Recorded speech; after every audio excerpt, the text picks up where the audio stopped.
Welcome in, Slumpbusters. This is your boy Kyle, and we are back with another YouTube quick hitter. The NFL coaching cycle went kind of slow this year because usually everyone starts doing interviews in the first week, and then owners fall in love with candidates or GMs fall in love with candidates, and they end up making quick hires with candidates that, are kind of interesting. They're coordinators for a couple of years. They've been with a team that missed the playoffs, which is why they were able to interview in the first place. But everyone kind of waited this time around in the NFL coaching cycle. No one made any hires. There were 8 jobs available, all of them not very good, but 8 jobs were available for hiring. No one's made any moves. And now, within a span of 2 hours, we have 2 head coaching moves down and a third one getting ready to be finalized. So let's start off with the Chicago Bears because it's the least interesting of the 3. Chicago Bears hired Matt Eberflus, the defensive coordinator for the Indianapolis Colts,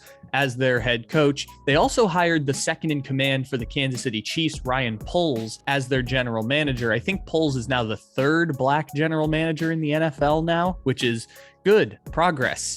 We need like 8 of them, but 3 is a good start. It's interesting that they're going with the model of taking the second in command in Kansas City, because for years, people always took the second in command with the Patriots and thought that that would build success, and it didn't necessarily work. I remember Brandon Beane for the Buffalo Bills ended up coming over from, I believe, the Panthers, and that was kind of an interesting move, but ultimately, the GM hire will come down to the players that end up being on the team and sometimes even the core that you have in the first place. And the Bears don't have any draft picks this offseason. They have minimal cap space. They're not really going to do anything interesting. I refuse to talk about them seriously on my podcast, Take It Easy, because we are embargoing the Bears because we don't know how good Justin Fields actually is. Eberflus is going to be their coach. He'll get about 3 years to kind of retool and rebuild this thing, and his job will obviously be tied to the success of Justin Fields, which I think is still a pretty good situation, better than the situation inherited by Nathaniel Hackett, who is now the head coach of the Denver Broncos. Hackett spent the last 2 years as the offensive coordinator for the Green Bay Packers, even though he wasn't the play caller because Matt Eberflus called the plays for Green Bay, but he ended up fast tracking to becoming a head coach after back-to-back years of Aaron Rodgers winning MVP. They talked about it a lot this year, and he ends up becoming the coach of the Broncos. I mentioned Aaron Rodgers because everyone was making the connection to Aaron Rodgers going to the Denver Broncos because that had reportedly been one of the teams he was interested in last offseason and joining, and the Broncos may have made that hire to please Aaron Rodgers or with Aaron Rodgers in mind.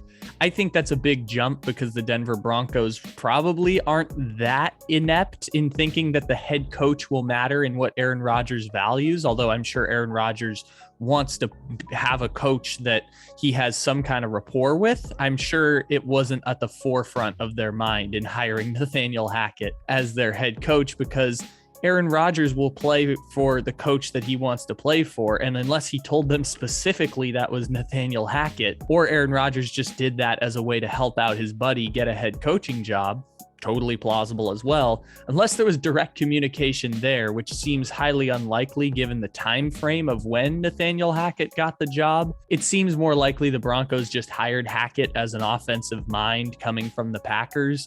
Might work out, might not, but the Denver Broncos don't have any quarterback or a path to acquiring a quarterback besides Aaron Rodgers. So that seems to be kind of the gist of the Broncos situation. It was one of the 3 terrible jobs that were out there, that being the job for the Broncos, the Chicago Bears, and the Houston Texans. All of those jobs weren't very good when they all hit the market this offseason. So Hackett gets the job. I don't think Hackett was being offered any other head coaching jobs because otherwise he probably wouldn't have settled on the Broncos. But you know what? He'll get 2 years to try and right that ship, and the Broncos might be looking for another coach and another quarterback and potentially an owner coming up here in the next 2 years. Because remember, the Denver Broncos are basically being run by John Elway at this point. The story is that part of the family of their late owner wants to sell, part want to keep it, and they trust John Elway to make decisions for the organization. So John Elway is basically owning the Denver Broncos right now. It's not going great for Denver with the 2nd longest playoff drought in the NFL and their 4th coach since Gary Kubiak walked away in 2016. Finally, it's not official yet There was an interview with Vic Fangio that got leaked out, but it appears that Byron Leftwich is going to be the coach of the Jacksonville Jaguars, which is pretty dang good because Byron Leftwich transitioned being 3 years ago the coordinator of the worst offense in the NFL with Josh Rosen and the Arizona Cardinals. Worst offense in the league. Byron Leftwich got fired with Steve Wilkes. And then 3 years later, thanks to Tom Brady and thanks to the Bruce Arians offense and winning a Super Bowl and having back-to-back top 10 offenses, he gets to be an NFL head coach now. If Ian Rappaport ends up being wrong about Byron Leftwich planning to be the next head coach of the Jacksonville Jaguars, then we can reserve the right to say that I was jumping the gun a bit on it. But the thing I find interesting about Leftwich is, yes, there's the connection to the Jacksonville ownership in the past. He used to be their quarterback back in the early 2000s. And the fact that he didn't have great players and had a terrible offense, in the worst in the league, and then goes to Tampa Bay and has a great offense and is now fast-tracked to being a head coach, suggests to me that Byron Leftwich is probably not one of those 7 special coaches who ends up getting a job and then they're totally irreplaceable. Think Mike Tomlin, think Sean Payton, Andy Reid, Bill Belichick, John Harbaugh, even though John Harbaugh almost got fired 3 years ago, and Sean McVay in that mix too. Those coaches only come ever so often.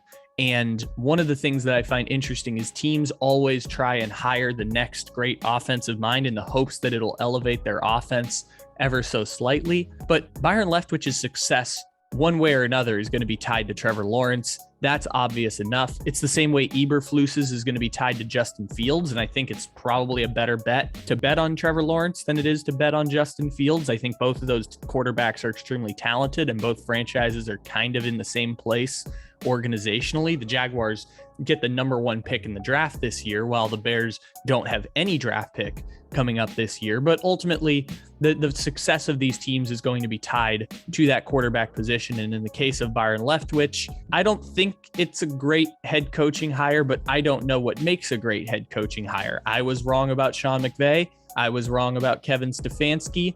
It's really difficult to figure out who makes a good head coach and who doesn't in the NFL. It's impossible to know because I'm not the person doing the hiring process, and I'm not the person who knows who the most qualified candidate is for certain head coaching jobs. And being honest, I'm not sure if the Denver Broncos, Jacksonville Jaguars, or Chicago Bears even know who the most qualified candidate is for their jobs. But they've made these head coaching hires anyways. It'll take time to see what ends up happening. None of them jump off the page as remarkable hires, but lo and behold, one of them could end up being the next great coach in the NFL. Make sure to hit subscribe here on the Slumpbuster channel. We are 10 followers away from 2,000. 10 followers away from 2,000 here on the Slumpbuster YouTube channel. Check out the Slumpbuster podcast. Check out our conference championship previews. Check out all of our content on our social media channels and here on YouTube as well.